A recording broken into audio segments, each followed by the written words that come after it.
Bom dia, pessoal. Tudo bem? Hoje nós iremos fazer a correção das páginas 232 a 236 sobre HQs, as famosas histórias em quadrinhos, certo? Vou ler aqui a historinha, vocês acompanham aí do outro lado. Leia a história em quadrinhos a seguir. Turma da mão. Do que está rindo, Cascão? Do Cebolinha. Hoje de manhã, nós dois vínhamos andando pelo campinho. Quando de repente, o Chaveca apareceu pedalando uma bicicleta desgovernada, indo para cima do Cebolinha. Para desviar da bicicleta, o bestão se jogou numa poça de lama e escorregou direto para o precipício que fica logo atrás do matagal. Para não cair, ele se segurou num galho cheio de espinhos. E nesse galho tinha um ninho de pica-paus míopes, que picaram o coitado da cabeça, dos pés à cabeça. Que jacu! E aí, como é que ele conseguiu sair de lá? Aí eles ficaram pensando. Cebolinha, meu amigão, aguenta firme que eu já te ajudo. Primeira questão. A história em quadrinhos é um gênero textual que trabalha a técnica e a linguagem do humor, assim como a charge e o cartoon, que você já conhece. Os elementos da comunicação mais importantes nas histórias em quadrinhos são as palavras e as imagens. Esses elementos apresentam os dois tipos de linguagem empregados no texto. Que linguagens são essas?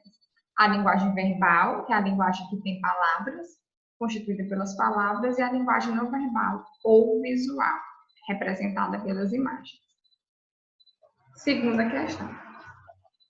Nas histórias em quadrinhos, observa-se a presença dos seguintes elementos narrativos: a ação, situação inicial, o conflito, clímax e o desfecho.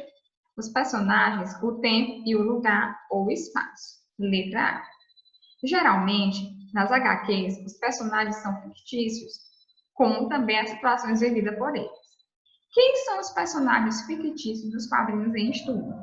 Trata-se de personagens bem conhecidos do quadrinista, que é quem produz esses histórias em quadrinhos, Maurício de Souza, Mônica, Cascão e Cebolinha. Letra B. Os personagens são representados por desenhos e vivem uma história. Quais são os fatos que se desenvolvem no texto? Rindo sem parar, Cascão se encontra com Mônica. Ele conta para ela que Cebolinha teve que desviar de uma bicicleta, quando escorregou no lamaçal e quase caiu num precipício. O que salvou foi um galho no qual ele se pendurou, apesar dos espinhos e dos pica-paus míopes que o atacaram. Terceira. Identifique o tempo e o lugar em que ocorreram os fatos. Os fatos aconteceram em um dia pela manhã, como Cascão afirma no terceiro quadrinho. Quanto ao lugar, Cascão diz nesse mesmo quadrinho que ele e Cebolinha estiveram pela manhã em um campinho. Depois, aconteceu o acidente e Cebolinha foi parar em um precipício atrás do matagal. Já Cascão e Mônica, por certo, encontram-se mais tarde, perto da casa dela, pois correram o mundo, como sugere o texto, para chegar ao precipício. Quarta questão.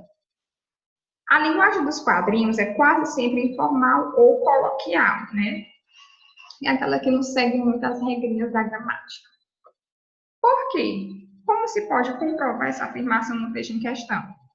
A linguagem coloquial é mais direta e comunicativa e, por isso, favorece a criação do humor. Exemplos: para desviar da bicicleta, o bestão se jogou numa poça de lama, que jacu.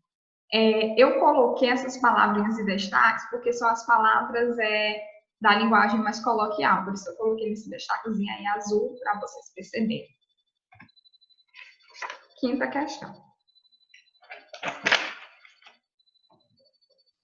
A história em quadrinhos compõe-se de quadros também chamados de vinhetas, que é a sequenciazinha.